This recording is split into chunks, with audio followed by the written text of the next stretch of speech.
everybody. So for the first part of our series, we're going to talk about the quintessential rifle from World War II, and that was the M1 Garand. So Bob, tell me about the M1. All right, Arik, happy to talk to you about the M1 Garand rifle. This is probably, as you said, one of the most iconic rifles in World War II, widely recognized. It served from 1936 until into the 1970s with second-line units like the National Guard. The interesting thing about the Garand rifle is that it is in fact a clip-loaded weapon. The magazine is contained inside the rifle. The ammunition comes in metal 8-round clips. To load the rifle, you take the entire clip, push it down till the bolt comes forward, smack the operating rod. You're now ready to go. All you do, take the safety off, and you're ready to fire. You have 8 shots. The one drawback to the system, though, was there was no way to easily top off the magazine. So if you're in a firefight, you fired 3, 4, 5 rounds, there was no way to open up the bolt and top off the magazine. You would have to open it up, dump the remaining rounds, get a fresh clip of ammunition, and put it in. And the admin types thought that that was kind of wasteful, but there was nothing they could do about it because the system was already out there. The GIs just learned to adapt it.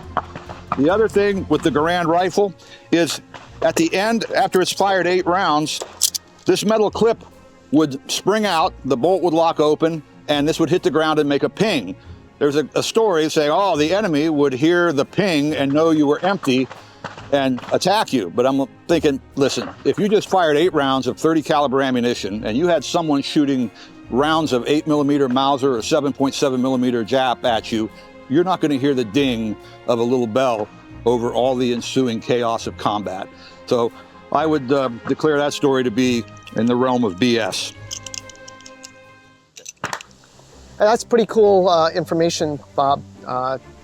So I know that the M1 Garand is, in all the movies that we've seen, and primarily in the U.S. Army. Am I correct in that? Right, correct, Art. The Marine Corps actually started World War II campaigns in Guadalcanal with the .03 Springfield, which was the gun that was invented and used during World War I and carried on through the interwar years.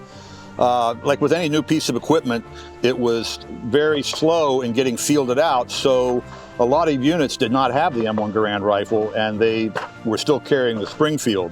Again, the Marines especially, because they were on the end of the supply chain. However, in the Guadalcanal campaign, as the Army came in to relieve the Marine Corps in late 1942, the Marines were very enamored of the M1 rifle, and they would take any opportunity they could to pick up any M1 rifles laying around that the Army might have left unattended. And this happens throughout war since time began. I'm sure the Trojan warriors picked up a better spear if their buddy left it laying around. And you do have some experience with being in the military yourself, correct? You mean finding things? Yes, I was a thing finder. That was my secondary MOS. I would be able to procure things. And you were in the U.S. Army, correct? I was in the Army for 28 years, retired as a first sergeant. All right. What years were you in for? I was in from 1981 until 2008. Okay.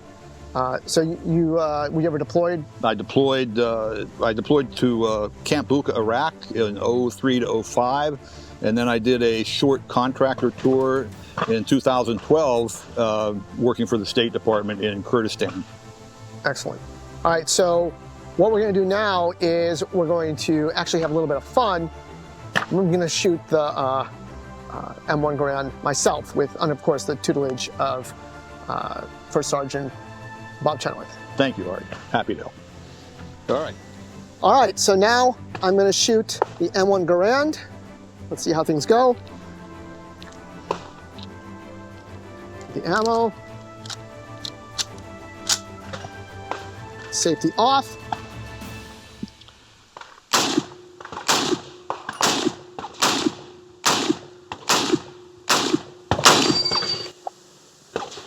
Gotta love that sound. Awesome.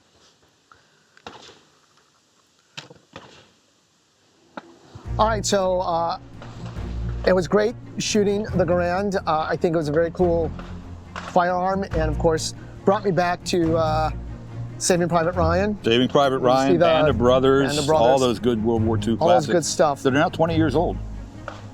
Wow.